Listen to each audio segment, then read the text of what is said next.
Inicia es noticia en profundidad. Qué placer estar con ustedes. Soy Tatiana Pérez y les saludo desde nuestra sede central en Caracas, en Venezuela. A partir de este momento, en la próxima hora, tenemos 3 temas que son noticia. Primero aquí, desplegados en titulares para ustedes, es noticia Venezuela. En esta nación, un Congreso Mundial antiimperialista debate los desafíos de pueblos para enfrentar un modelo global que produce pobreza y desigualdad. Al mismo tiempo, en Suiza, quienes aplican esas políticas de hambre discuten las fórmulas para mantenerlas. Analizamos estas dos visiones en disputa de un mundo global. Segundo tema que es noticia en titulares, Puerto Rico, 4º día de protestas masivas. Miles de personas atienden el llamado de artistas y deportistas para exigir la renuncia de la gobernadora Wanda Vázquez. La nueva indignación popular va por cuenta del hallazgo de varios hangares con miles de productos que debían ser entregados tras el huracán María en el año 2007. Sorpresivamente fueron descubiertos este fin de semana. Avanzamos con un tercer tema que es noticia, un asunto también mundial, es noticia China. A 18 asciende el número de muertos por el coronavirus en Wuhan. Aunque la OMS descartó declarar la emergencia internacional, la alerta ante posibles casos en otras partes del globo sin duda que es muy alta. Tenemos esta radiografía para ustedes en Noticia Casi Comienza. Bienvenidos, bienvenidas.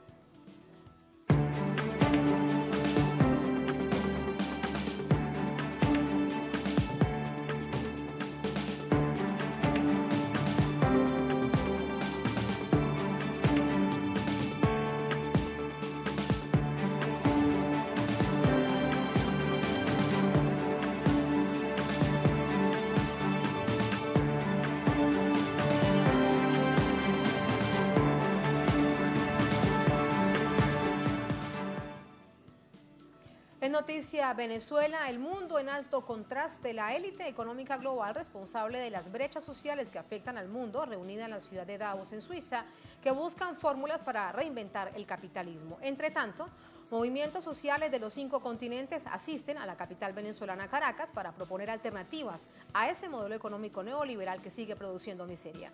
Detalles a continuación. Los líderes del actual sistema económico, que representan el 1% más rico del planeta, se reúnen en el Foro Económico Mundial en Davos, con la presencia de 3.000 empresarios, políticos, académicos y organizaciones de 117 países. Los temas de discusión versan sobre el futuro del trabajo, la tecnología y mejorar sus negocios. Sin embargo, el debate de fondo busca encontrar formas de reinventar el capitalismo y hacerlo más eficaz, eficiente y efectivo para lograr los objetivos de la élite global, maximizar las ganancias. En el encuentro patrocinado por las élites, participa el jefe del gobierno de España, Pedro Sánchez, que dejó claro su compromiso por generar confianza en los actores económicos para lograr un gobierno con capacidad de inversión a futuro. Mantenemos nuestro compromiso de reducir los niveles de déficit y deuda pública, lo que indudablemente generará una mayor confianza entre los agentes económicos y nos permitirá tener un gobierno con mayores posibilidades de acción e inversión futura. En contraste a la reunión capitalista de Davos, movimientos sociales y políticos de todo el mundo participan en el Encuentro Mundial Antiimperialista que se realiza en Caracas, Venezuela.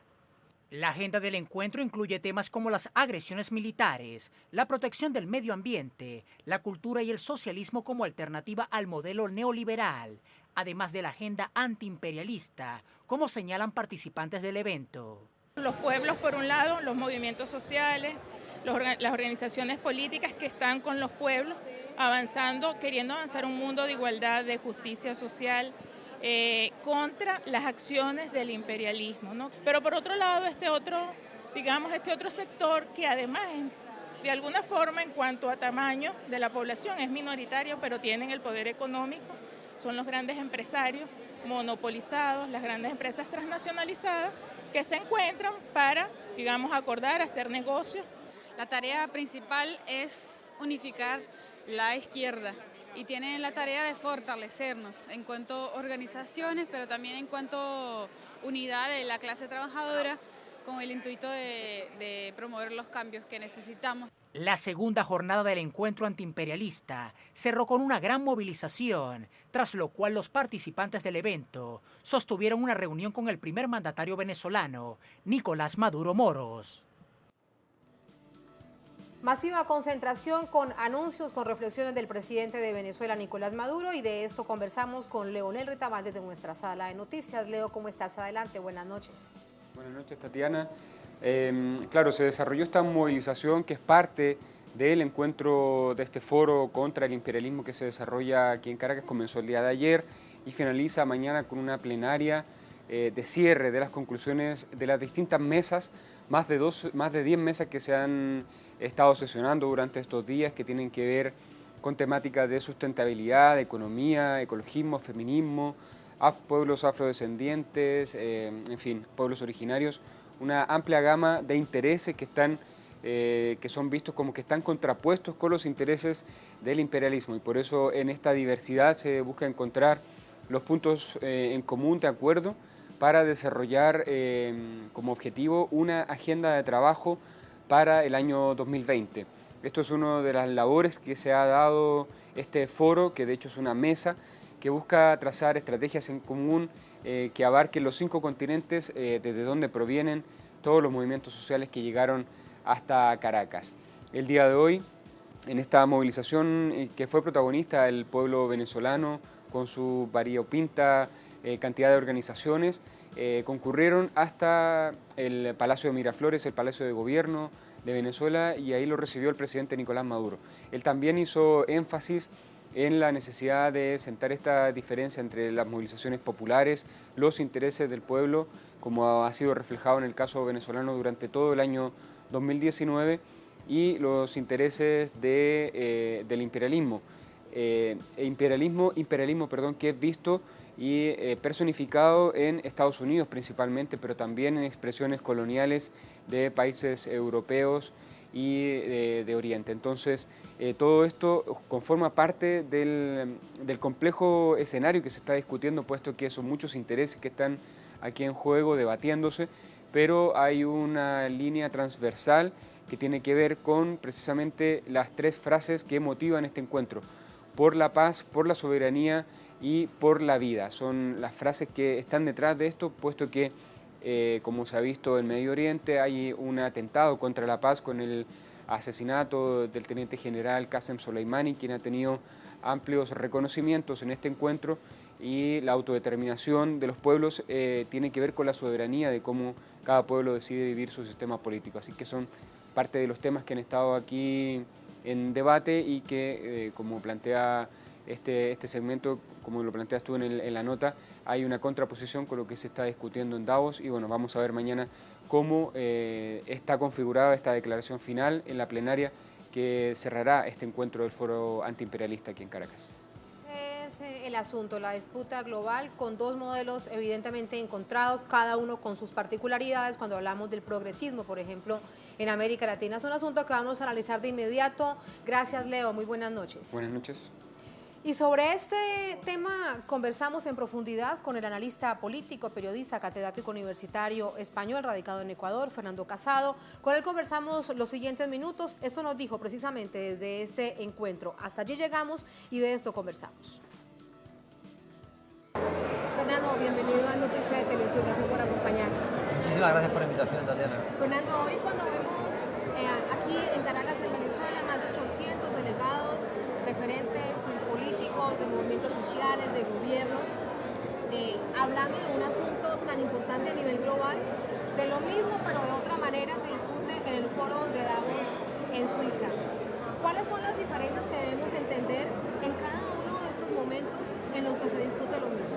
Bueno, yo creo que en Davos quienes están reunidos son aquellos que quieren de alguna u otra forma, desde los gobiernos, aplicar una serie de políticas que normalmente tienen mucho que ver con neoliberalismo, con desmantelación del Estado en el rol que juega en la regulación de las reglas económicas. Es decir, suele haber en Davos sobre todo una agenda neoliberal, que además, fíjate, porque cuando vemos por qué se reúnen en Davos, cuando antes estas reuniones se hacían también en otros lugares, es porque es un lugar muy inaccesible, ¿no? Las montañas suizas, en medio de la nieve, en lo más crudo del invierno, para que de esa forma los pueblos no puedan ir a manifestarse en contra de lo que está allí ocurriendo, porque se es consciente de que normalmente de Davos lo que vienen son más neoliberalismo, lo que vienen son más desmantelamiento de estado de bienestar o de regulación de los estados y por lo tanto normalmente también se transforma en flexibilidad laboral, se transforma en medidas que van a afectar a las grandes mayorías para seguir privilegiando o bien a transnacionales o bien a élites económicas o privilegiados. ¿Qué tenemos acá en contrapartida en Venezuela? Pues tenemos la expresión de los pueblos. Tenemos primero a un pueblo venezolano movilizado y al mismo tiempo una gran cantidad de delegaciones que estarían probablemente en Davos protestando, trabajando en cómo ponerle freno al imperialismo. En un momento además en el que la geopolítica mundial, si te fijas, se ha movido dramáticamente hacia la derecha. Vemos cómo en Europa han resurgido gran cantidad de partidos de corte neofascista y ultraderechista. Vemos también una gran cantidad de gobiernos populistas de derecha, como es el de Donald Trump, el de Jair Bolsonaro, y por lo tanto acá lo que estamos haciendo es estrechar lazos entre quienes resistimos esos embates contra los pueblos, quienes resistimos contra la flexibilización laboral, contra el ataque a los sindicatos, contra el ataque a la academia, contra el ataque a los países progresistas, contra los golpes de Estado, el lawfare, como por ejemplo lo que estamos sufriendo actualmente en Ecuador, lo que se sigue sufriendo con los tribunales en países como Brasil, como Argentina, la situación catastrófica de persecución y de violación del derecho a la vida que estamos viendo también en Bolivia. Y eso es lo que aquí nos une a los venezolanos, que siguen siendo, desde que inició la revolución bolivariana en el año 98, la punta de lanza de los gobiernos progresistas en la región y hoy en día todavía el bastión de la resistencia, porque muchos de los delegados de América Latina que estamos acá, lo que venimos es un poco bien a conocernos, a darnos ánimos y a estar en un lugar de descanso como es Venezuela, que también es un país tremendamente acosado desde fuera. Sí, algunos dicen es paranoico pensar que desde Davos se aplica realmente la política global que afecta directamente a los pueblos. ¿Es así? ¿Eso no ha cambiado? Yo creo que sí. Pese a todos los intentos de pueblos de presionar más movilización de carácter social, ¿es así? ¿Sigue siendo así? Yo creo que desgraciadamente, contando algunas excepciones que se podrían salvar y incluso dada la heterogeneidad de los países que se reúnen en Davos, al final lo que se busca es una agenda común que imponer y unas reglas común de comercio, de libertad de circulación de capitales, que se homogeniza y se armoniza en Davos para que posteriormente, anualmente, se haga una revisión de cómo se está imponiendo. Y eso se está haciendo desde las más altas cúpulas de transnacionales, empresarios y gobiernos a expensas de los pueblos. Y no solamente a expensas de los pueblos, sino que los resultados además posteriormente son perjudiciales para los pueblos. Claro. Hay gobernantes que cuando llegan a cada uno de sus países al puesto presidencial que ocupen o al que sea como primeros ministros, mueren por ir a Davos. Esto realmente resulta bastante paradójico porque contradice evidentemente las agendas con las que llegan a esos gobiernos. Bueno, esto debería ser una alerta permanente para los pueblos. Mientras que hablas, estoy visualizando perfectamente al gobierno actual de... Es que Pedro Sánchez estuvo hoy... Claro, por supuesto, Pedro Sánchez, que él forma parte de ese, aunque sigue siendo periferia europea, pero forma parte del club exclusivo, ¿no? ¿Qué más se puede pedir de Pedro Sánchez? Poco más, aunque es verdad que eso puede también generar ya incluso fricciones a lo interno del gobierno, porque si ellos quieren llegar a, en un momento tan delicado como está ocurriendo en España, salvar la posibilidad o frenar la ofensiva de la ultraderecha en España, Davos no va a ayudar, porque Davos de nuevo sabemos que va orientado a agendas neoliberales. Y un gobierno que se dice ser social en su orientación y en una situación de tanta debilidad... Un gobierno que dice ser progresista, así se han planteado desde hace prácticamente 2 años, ahora con mayor razón, cuando entra Unidas Podemos.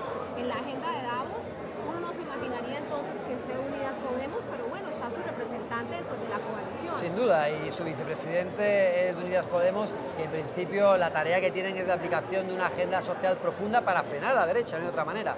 Y después también el diálogo con las naciones españolas, que es también importantísimo porque gracias a la abstención de esas nacionalidades es que se da el gobierno.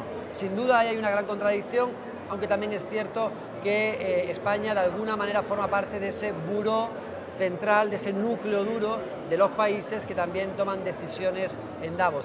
Desde la periferia, porque al fin y al cabo España siempre ha sido un país muy periférico. pero más bien yo hablaba cuando te veía un poco la descripción de cómo ciertos gobiernos se mueren por ir a Davos y ser invitados a esa mesa, más bien a países de la periferia del sur, ¿no?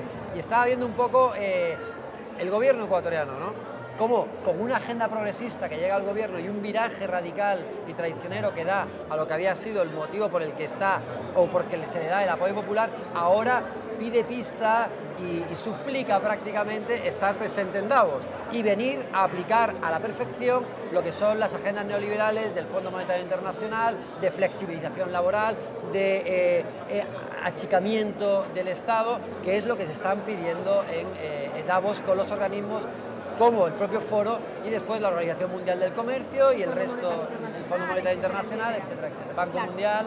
Exacto. Ahora, eso es el panorama real, el panorama global que nos ha gobernado durante todos estos años. Y vemos foros como estos, que si bien no es específicamente el foro de Sao Paulo, parte de estas iniciativas, ahora muy satanizado, pero con buenos resultados. ¿Cuál es tu visión de ello? Sin duda, yo creo que el foro de Sao Paulo inspira este encuentro antiimperialista. Creo que en el fondo subyace también la intención de que esperemos que en un futuro próximo se pueda conformar uno de los sueños del presidente Hugo Chávez y que es la Quinta Internacional, que él quiso rescatar y que creo que es lo que realmente hace falta en este momento para poner freno a ese viraje hacia la derecha radical que está tomando los distintos países del mundo a nivel global, ¿no? Por ejemplo, para ver un poco ese viraje, si comparamos lo que hoy en día se plantea por un gobierno supuestamente progresista en un contexto muy conservador como es el gobierno de Unidas Podemos y el PSOE, los postulados son, hace unas décadas habrían sido considerados de centro, socialdemócratas poco lustrosos. Entonces hay un viraje total hacia la derecha y de nuevo Venezuela es uno de los pocos países que se mantienen rodilla en tierra con una agenda clara, honesta, de preservar derechos humanos, porque al final no es que estemos hablando ni de comunismo ni de ideologías radicales que asustan al capital, no, hablamos de preservación de derechos humanos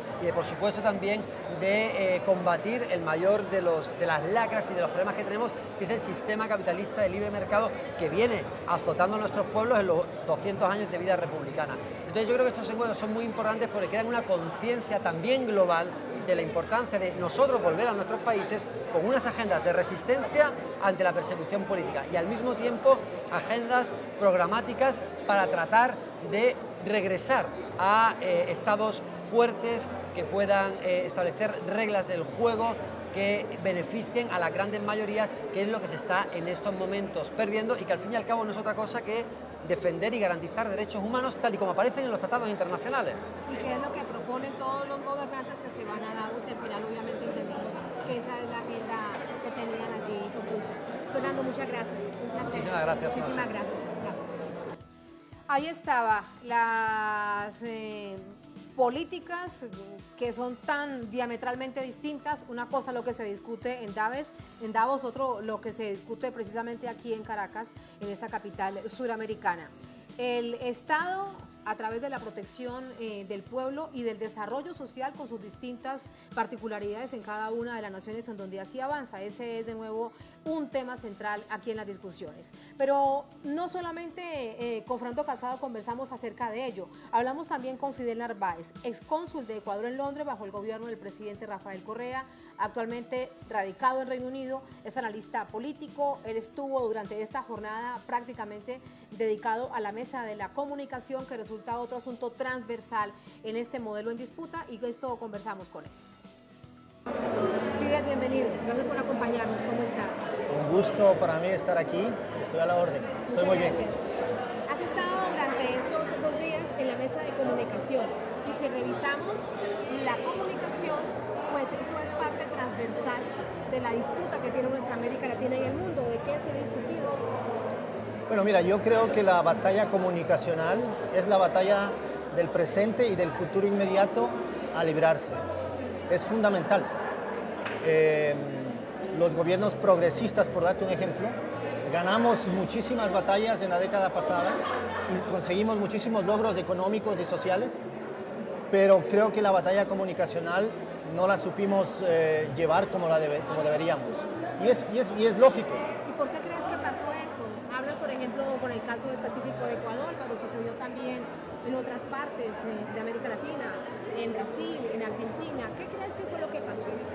Bueno, los medios de comunicación son un poder fáctico y además en el mundo existen corporaciones informativas que tienen tanto poder que no logran ser combatidas desde la comunicación alternativa, desde la comunicación ciudadana, que es donde estamos dando esa batalla, a falta de medios públicos, a falta de medios privados también, pero que tengan la honestidad intelectual de contraponer una narrativa diferente a la narrativa neoliberal imperante, ¿no? La narrativa corporativa. Así que es. sepan desde dónde ubicar sus cámaras y sus discursos.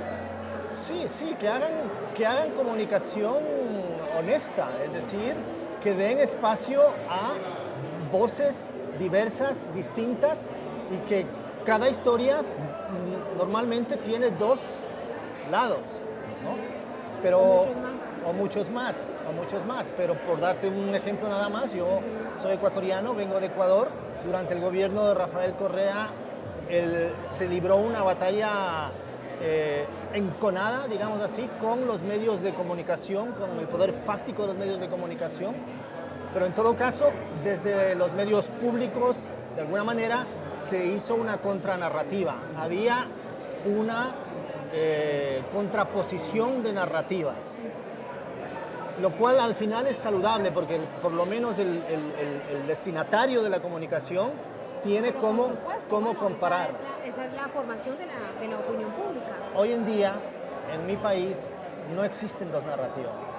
Existe una narrativa imperante, que es la narrativa del gobierno, a la cual han plegado los medios privados, los más importantes, televisivos y escritos, y la gran mayoría de medios privados. Y además de que existe persecución en contra de los medios alternativos que están haciendo contranarrativa, pero que son tan pequeños que no logran posicionar una contranarrativa o por lo menos dar la opción al gran público que está acostumbrado a recibir la información de los grandes medios, ¿no? Claro. Con respecto a eso, este sin duda que es un tema, si lo revisamos por cada país, por cada problemática, ahora con las redes sociales, las llamadas fake news o la big data, el mensaje que se envía es cuál, porque pareciese que cuando se discute esto viene un poco la desesperanza, pero es que es tan grande contra lo que nos enfrentamos cuando estamos hablando de la batalla de ideas a través de los medios, que parece entonces que viene la desesperanza. ¿Qué opinión tienes de ello? No, donde hay desesperanza tiene que haber fe y tiene que haber perseverancia. Y yo creo que la batalla si no se puede ganar, pero por lo menos se puede avanzar mucho. Y es lo que sucedió en mi país, volviendo al caso como ejemplo, sí. En el último octubre, donde la narrativa imperante decía que no había nada, o había posicionado una ficción de que había una insurgencia financiada desde el exterior y que eran solamente unos elementos violentos que querían desestabilizar el gobierno, cuando la gran ciudadanía veía que la realidad era otra, y donde los medios comunitarios, los medios alternativos, se fajaron y lograron hacer contrapeso. Como resultado de eso, y contar la realidad, es una. Como resultado de eso, los sondeos actuales le dan bajísima credibilidad a los medios tradicionales y a los medios privados. Ese fue el resultado de la perseverancia de los medios alternativos, los medios comunitarios, como llamamos, y de la ventaja que la tecnología hoy en día nos ofrece, ¿no? Cada teléfono es un arma de comunicación que, si la sabemos usar bien, pues nos va a ayudar a avanzar. Claro. Fidel, fuiste parte fundamental en el papel que jugó Ecuador protegiendo la vida de Julian Assange. De allí supongo que hay una cantidad de experiencias, pero también de lecciones aprendidas y de mensajes para el mundo, sobre todo con una figura tan fuerte como es la de Julian Assange. Sí, por supuesto. Mira, en mi criterio, lo que sucede con Julián es la amenaza más importante a la libertad de expresión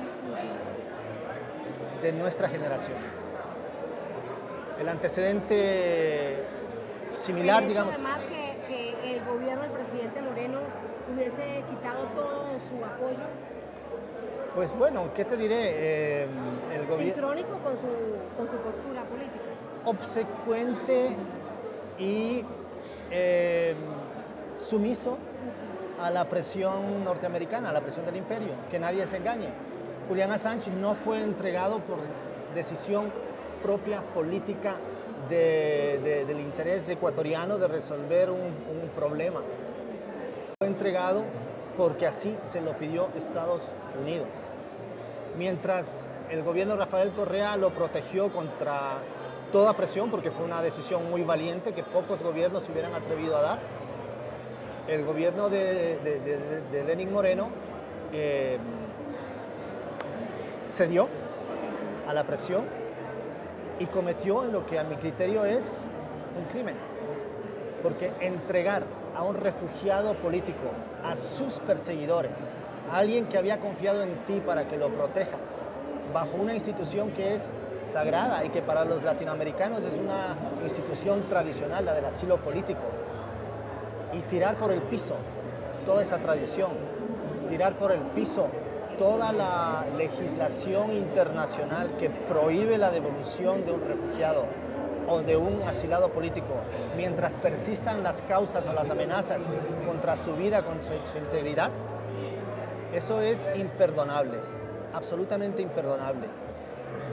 Y sienta un precedente nefasto para el asilo político y evidentemente un precedente nefasto para la diplomacia. Papeles, claro, y para papeles en adelante con relación a hechos tan confundentes como lo revelado por Julian Assange a través de Wikileaks. Eso es clarísimo.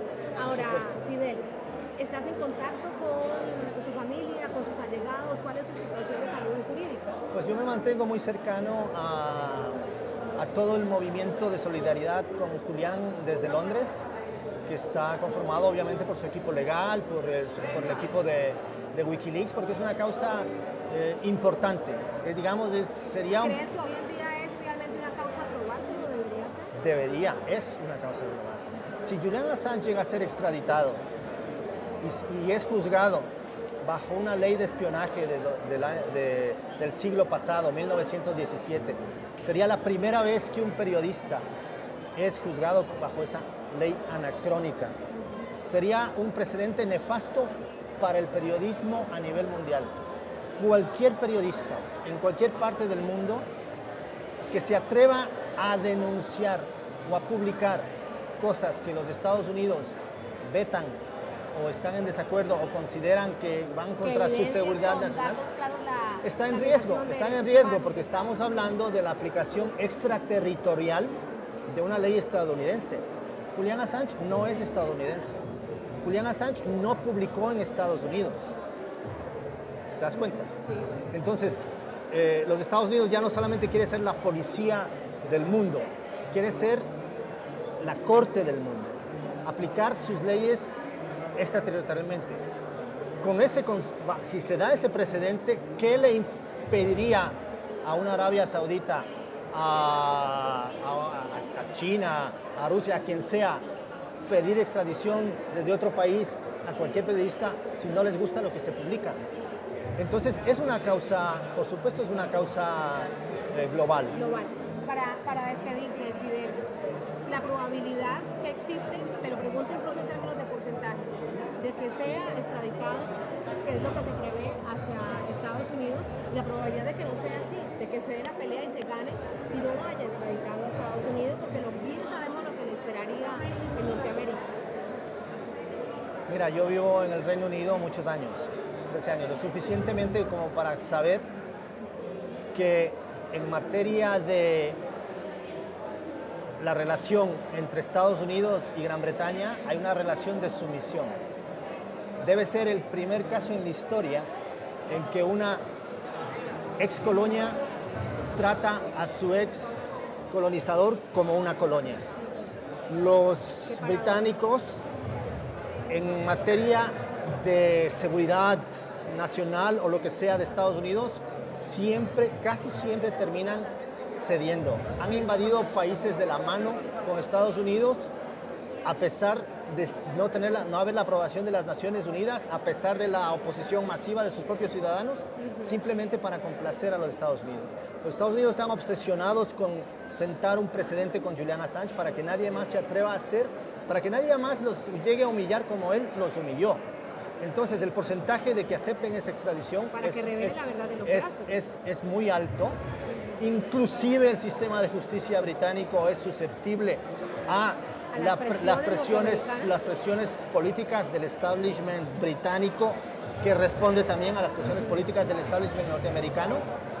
Y finalmente, en Gran Bretaña, el poder ejecutivo en materia de extradiciones también tiene influencia. Recordemos el antecedente del general Pinochet, donde fue el poder ejecutivo el que se negó a la extradición de Pinochet, a pesar de que las Cortes habían decidido extraditarlo. En este caso, independientemente de lo que decían las Cortes, el Poder Ejecutivo muy probablemente los va a extraditar. Dicho esto, no todo está perdido. No todo está perdido. Si hay una presión de la sociedad civil lo suficientemente fuerte, ya todos los organismos internacionales, los más importantes de derechos humanos y más respetados, se han pronunciado, inclusive los grandes medios de comunicación, New York Times, The Guardian, etcétera, se dan cuenta de que esto es un precedente muy peligroso, ¿no? Pero es una batalla que hay que darla, ¿no? En mi país tenemos un dicho que es: la pelea es peleando, y hay que pelear. La pelea es peleando en todo sentido. Con eso te despido, Fidel. Un gusto. Placer. Gracias. Gracias por acompañarnos. A ti, gracias. Muchas gracias. Ahí están parte de las reflexiones que se discuten durante estos 3 días en este encuentro mundial antiimperialista que se realiza aquí en Caracas, en Venezuela, y que definitivamente siempre queremos compartir con ustedes. Así nos vamos a la primera pausa en esta emisión de Es Noticia. Al volver en Noticia, Puerto Rico, allí las imágenes. 4º día de protestas. Miles de personas atienden el llamado de artistas y deportistas para exigir la renuncia de la gobernadora Wanda Vázquez. La nueva indignación popular va por cuenta del hallazgo de varios hangares con miles de productos que debían ser entregados, miren esto ustedes, tras el huracán María. Esto fue, recordamos, en 2017. Tenemos la información, tenemos el análisis, estamos en Es Noticia.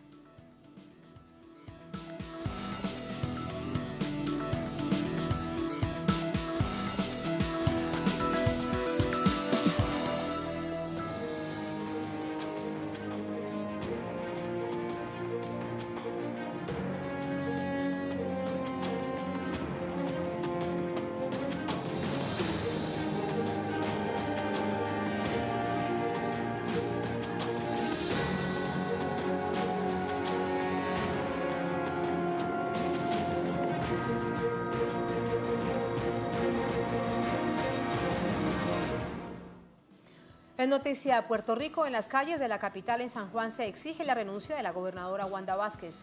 Es la 4ª jornada de protestas consecutivas que se protesta por el sorpresivo hallazgo de una gran cantidad de suministros para emergencias retenidos en un almacén ubicado en Ponce, al sur de la isla. Los productos debían ser entregados a los afectados del huracán María en 2017. Recordemos que solo de ese huracán murieron 3.000 personas. Detalles a continuación. La movilización fue convocada por organizaciones sindicales y destacadas personalidades boricuas, como el músico René Pérez, mejor conocido como Residente, y el beisbolista Yadier Molina. El clima de crispación se generó tras el descubrimiento de un almacén repleto de dotaciones como alimentos, tiendas de campaña, bolsas de dormir, entre otras, que no habían sido repartidos desde el huracán María, ocurrido en septiembre de 2017. ¿Te hace falta los catering? Sí, ya los tengo. Como decía, ya los tengo ya. ¿Dónde estaba durmiendo? ¿Dónde? En el patio. ¿Estabas durmiendo dónde? En el patio, en una silla. Esto es un abuso lo que tenían mientras la gente estaba pasando necesidades, las cosas guardándose, ¿verdad? Ante la presión popular para que renuncie, la gobernadora Wanda Vázquez negó ese escenario o un adelanto de elecciones, ya que de acuerdo a palabras de la dirigente, ha ejercido un gobierno limpio en los 5 meses de gestión. Todo Puerto Rico tuvo conocimiento de la existencia de un centro, de un almacén. Allí tuvimos conocimiento de que había múltiples suministros. agua, toldos y diferentes suministros, de los cuales no se manejó adecuadamente. La existencia las había manejado de emergencia, estaba en los planes, pero no se manejó adecuadamente. Las fuertes críticas por la falta de atención de los huracanes Irma y María en 2017, los recientes terremotos y este hallazgo dejan en evidencia la negligencia de la administración local y federal. Familias enteras en toda la zona sur afectada esperando por esos suministros, sin mencionar la cantidad de personas que fallecieron después de la emergencia de María por no tener acceso a agua y por no tener acceso a esos materiales. Los movimientos sociales que exigen la renuncia de Vázquez aseguran que se mantendrán en las calles hasta lograr su cometido. En agosto del año pasado, el entonces gobernador Ricardo Rosselló dimitió tras un escándalo que involucró a parte de su gabinete tras la filtración de conversaciones denigrantes y racistas en la red social Telegram, hecho que Residente recordó en su cuenta personal de Twitter. Así, con esta información vamos a pasar al análisis. Para ello nos acompaña Aurora Muriente, ella es profesora de la Universidad de Puerto Rico, es analista política, nos acompaña desde San Juan. Aurora, ¿cómo estás? Un placer, buenas noches. Hola, buenas noches para ti y para todos los latinoamericanos que nos sintonizan alrededor del mundo. Muchas gracias. Aurora, ¿cuánto hay que saber de la existencia de estos hangares? Tantas preguntas que hay, ¿cuánta más información debe entregar el gobierno de la isla al respecto? Todo esto debía ser entregado en medio de tal nivel de necesidad y eso fue lo que nos sucedió. Mira, estamos en un momento de incertidumbre extrema. El gobierno de Puerto Rico se ha convertido en un ente que genera absoluta desconfianza, un gobierno que es incapaz de gestionar adecuadamente ninguna situación de emergencia. Se vio reflejado en el año 2017 luego del paso de los huracanes Irma y posteriormente el huracán María, y ahora con esta nueva crisis humanitaria que afecta al suroeste de Puerto Rico, vemos la incapacidad de gestionar adecuadamente las ayudas. Cabe señalar que la ciudadanía puertorriqueña ya aprendió de lo que ocurrió durante el huracán María y se volcaron inmediatamente luego de los temblores del 6 y el 7 de enero para ayudar de manera solidaria a las familias que tenían en ese momento una necesidad urgente de agua, de comida, de diferentes artículos de primera necesidad, con el desconocimiento de que había unos depósitos, unos hangares, unos almacenes con ayuda almacenada, valga la redundancia, desde hace 2 años. Fueron ciudadanos los que descubrieron esos depósitos. El primero que se descubre es el de Ponce. A partir de ese hallazgo han surgido informaciones diversas que señalan que hay 7 depósitos similares. En otras informaciones se habla incluso de 13 depósitos.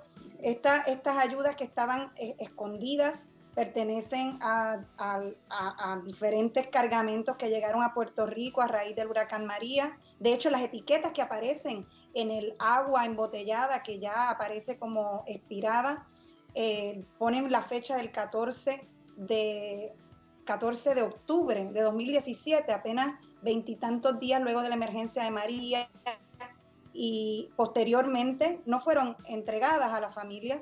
No solamente eso, sino que la información que ha salido a la luz pública en estos días es que políticos del Partido Nuevo Progresista, que es el partido en gobierno desde entonces, utilizaba algunas de estas ayudas para ser los mismos funcionarios del partido quienes las entregaran, de esta manera impidiendo que alcaldes y que personas y funcionarios electos del país de otros partidos políticos tuviesen acceso a esos suministros para entregarlos a la ciudadanía. O sea que no se trata meramente de un descuido o de un olvido, se trata de toda la maldad para hacer campaña política utilizando el dolor humano de estas familias que son víctimas en este momento del abandono gubernamental, que dicho sea de paso, lo que ha hecho estos episodios de temblores es lo mismo que ocurrió cuando el huracán María, es revelar una vez más la situación de desigualdad social, de pobreza y de abandono social que ocurre en grandes sectores del país, ¿no? El suroeste de Puerto Rico tradicionalmente ha sido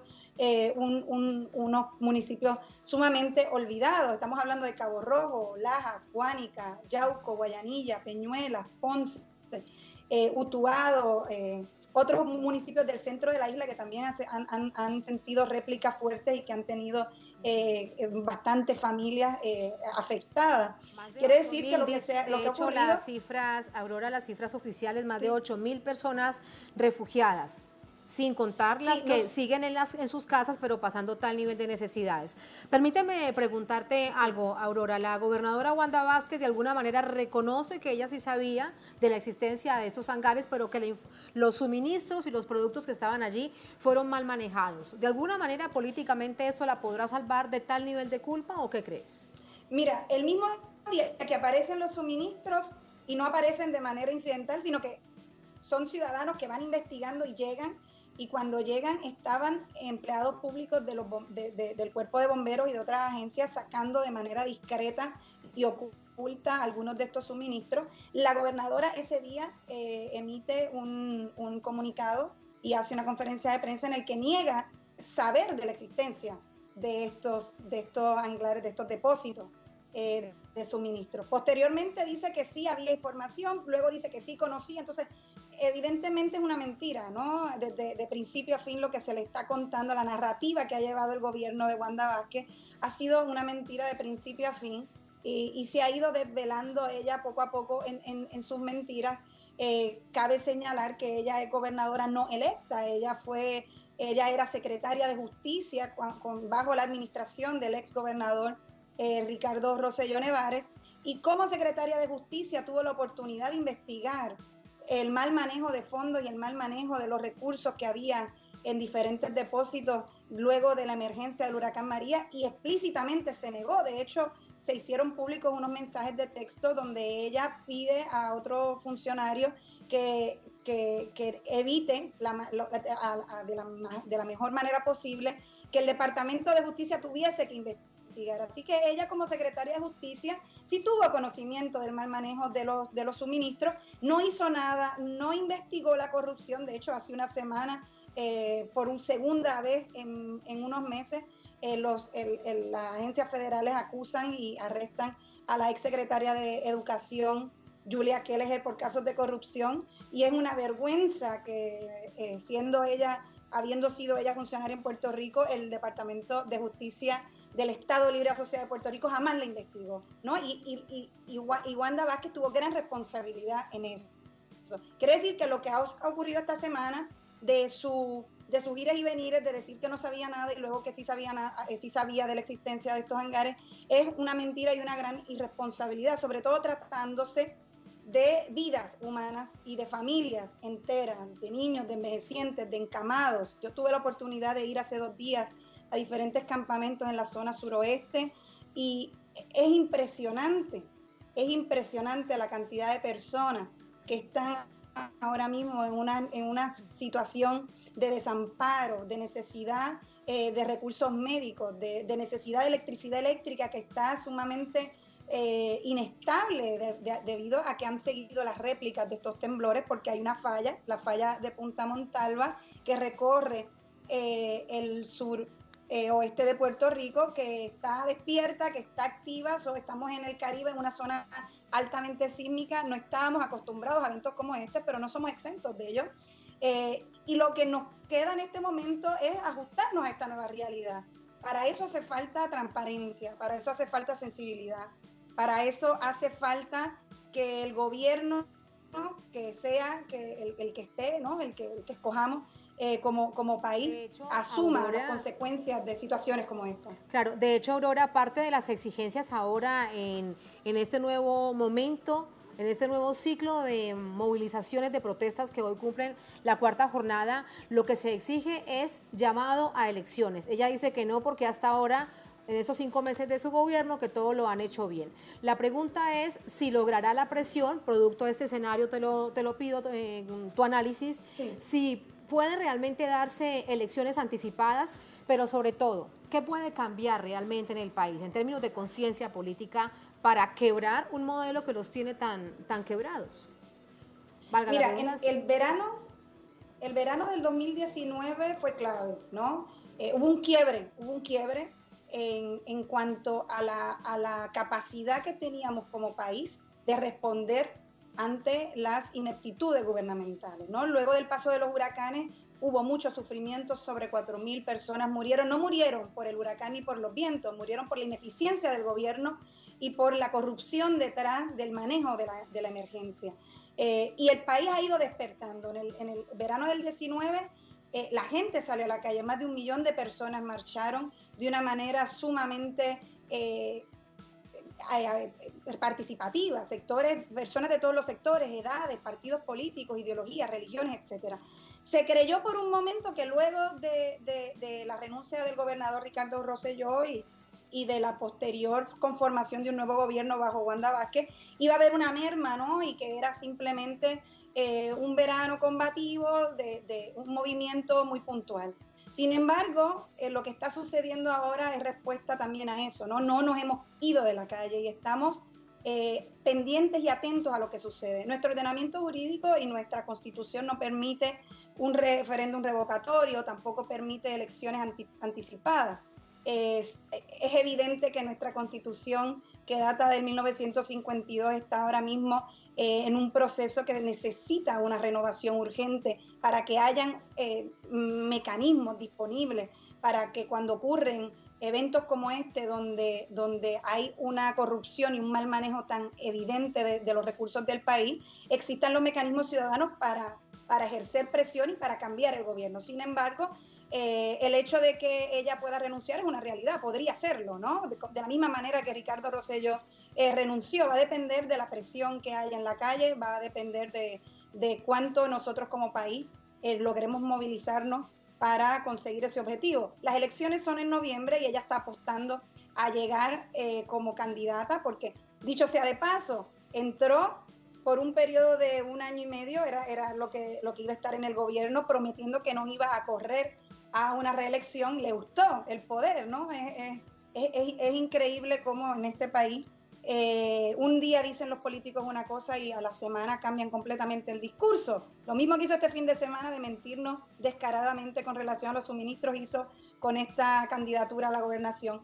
Y ahora es candidata y tiene toda una pelea interna dentro del Partido Nuevo Progresista, que valga la aclaración, es el partido anexionista, el partido que quiere que Puerto Rico sea Estado de Estados Unidos, el partido pro Estados Unidos, y gran parte de estas ayudas con las que han jugado y que han escondido son ayudas traídas por la Agencia Federal para el Manejo de Emergencias, FEMA, o sea que están también violando las leyes del mismo país al que quieren pertenecer, irónicamente, ¿no? Y ella, Aurora, es una paradoja, ¿no? Ella quiere llegar viva como candidata, ¿no? Quiere llegar como instrumento político ilesa a noviembre. Me parece que todos los errores que está cometiendo y me parece que todo el descaro, sobre todo hacia esas familias que están viviendo en este momento sin un techo, que están a la intemperie, que están expuestas a cualquier situación desgraciada de salud porque sigue temblando y porque además se van multiplicando ¿verdad? Los riesgos. Cuando tienes niños, familias envejecientes a la intemperie se multiplican los riesgos. Para toda esa gente creo que es injusto que la vida política sanjuanera y metropolitana acá en la capital siga como si nada estuviera pasando. Creo que es muy importante que la presión siga en la calle. Todos estos días van a seguir. Ahora mismo estábamos en la manifestación, cayó un aguacero enorme y a pesar de la lluvia miles de familias marcharon, personas vinieron de toda la isla y creo que ya llega un punto que se ha convertido en una situación inhumana y que esperamos que a través de los diferentes reclamos internacionales también haya presencia aquí. Mucho dolor porque cuando nos relatas todo esto, como analista, pero además como ciudadana puertorriqueña, tenemos las imágenes que precisamente dan cuenta de tal nivel de tragedia. Primero lo que deja los huracanes y ahora la situación en la que queda la isla después de estos terremotos. Aurora, muchas gracias.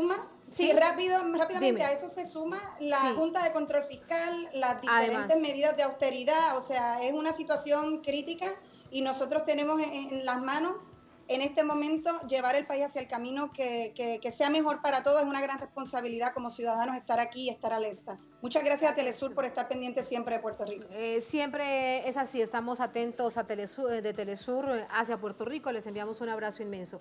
Gracias, Aurora. Muchas Buenas gracias. noches. Buenas noches. Buenas noches. Así nos vamos a la segunda, última pausa en esta emisión de Es Noticia, al volver en Noticia China. Y lo ubicamos en China porque allí comenzó el problema, pero evidentemente es un asunto global. A 18 asciende el número de muertos por el coronavirus en Wuhan.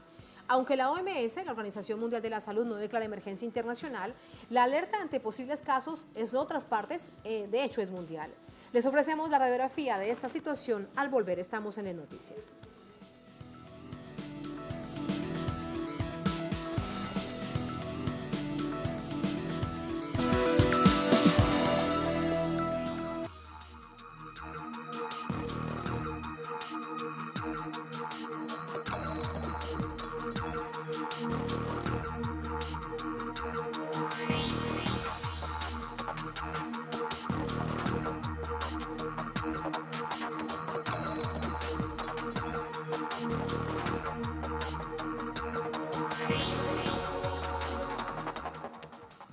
En Noticia China, 4 ciudades están prácticamente cerradas. Hay al menos 634 casos confirmados, 18 personas muertas por el coronavirus. 25 provincias del gigante asiático siguen en alerta. La Comisión Nacional de Salud China reportó hasta este jueves 634 casos confirmados de neumonía causada por el coronavirus, el cual ha provocado 18 muertes. La ciudad de Wuhan, donde probablemente se originó el virus, ha sido decretada en cuarentena y se han tomado medidas de seguridad para evitar la expansión viral del mismo. El representante para China en la Organización Mundial de la Salud reconoce que la decisión de Beijing de colocar en cuarentena la ciudad de Wuhan, donde habitan 11 millones de personas, es correcta y advirtió que los números de infectados podría crecer por el brote de coronavirus. De hecho, esperamos que los números crezcan mucho más, debido a que los primeros casos han sido fácilmente reconocibles. En el aumento anterior fue para aquellos casos con afecciones graves con neumonía. Esta es una infección vírica aguda. Este es un virus que surgió bajo el camuflaje de millones de casos de infección respiratoria leve, por lo que encontrar los casos es bastante difícil y es toda una hazaña para los investigadores de salud pública. Horas más tarde, desde Ginebra, un alto funcionario de la Organización Mundial de Salud declaró que el coronavirus que afecta a China no es considerado aún como urgencia de salud mundial. Agregó que el Comité de Emergencia de la organización, de 16 expertos independientes, se había dividido en su conclusión. No estoy declarando una emergencia pública de preocupación internacional hoy. Como fue ayer, el Comité de Emergencia se dividió sobre si el brote de un nuevo coronavirus representa una emergencia de salud pública de preocupación internacional o no. No se equivoque, esto es una emergencia en China, pero aún no se ha convertido en una emergencia de salud global. Todavía puede convertirse en una. A pesar de reconocer la gravedad de la situación en China, el alto funcionario afirma que no es una emergencia global, lo que parece ser una contradicción debido a los casos que ya se han registrado en países como Corea del Sur, Estados Unidos, Japón, Singapur, Tailandia y Vietnam, donde se han reportado casos positivos. Por otra parte, Rusia es el primer país en declarar que están elaborando una vacuna contra el coronavirus, afirmación suministrada por la Oficina de Protección al Consumidor, que además señaló que endureció el control sanitario en los pasos fronterizos con China como medida de prevención. Esa es la radiografía de la situación acerca del coronavirus que parte de China y que se expande a nivel de alerta mundial, aunque como lo ven ustedes en el informe, se reitera, la OMS no lo declara como una emergencia a nivel internacional. Los mantendremos al tanto a todos ustedes. Así ponemos punto final a esta emisión de Noticias. Cerramos nuestra pantalla tradicional. Nos quedamos en redes sociales, @esnoticiatelesur, @TatianaTelesur. Durante esta jornada, otro hecho fue noticia. Con eso los dejamos. Hasta mañana.